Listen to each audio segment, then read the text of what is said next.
ಬಗ್ಗೆ ನಾರದರು ಈ ಭೂಲೋಕಕ್ಕೆ ಅವತರಿಸಿ ಬಂದು ನೋಡುತ್ತಿರಲಾಗಿ ಇತ್ತಲ ನಮ್ಮ ಗುರುಬಸವರಾಜೇಂದ್ರನು ನಾರದರ ಕುರಿತು ಹೀಗೆಂದು ಹೇಳುತ್ತಾರೆ. ಎಲೈ ನಾರದರೇ, ಹರ ಮುನಿದರು ಗುರು ಕಾಯುವನು, ಗುರು ಮುನಿದರೆ ಮತ್ತಾರು ಕಾಯುವನು.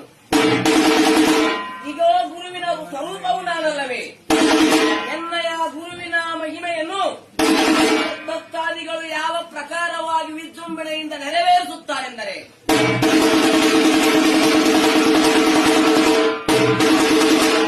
ಸೂರ್ಯನ ಸುತನ ಅಗ್ರಜನ ವಾಹನನ ಹೆಂಡತಿಯು ಹಳೆದಿದ್ದಾಳೆ.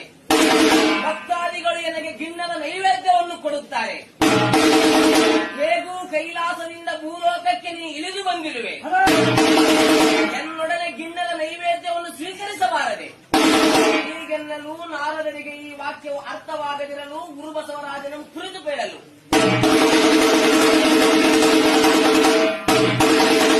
ಗುರುಬಸವರಾಜರೇ ಈ ವಾಕ್ಯವನ್ನು ಬಿಡಿಸೆನಲು ಸೂರ್ಯನ ಸುತ ಯಮಧರ್ಮರಾಜ, ಯಮಧರ್ಮರಾಜನ ವಾಹನ ಕೋಣ, ಕೋಣನ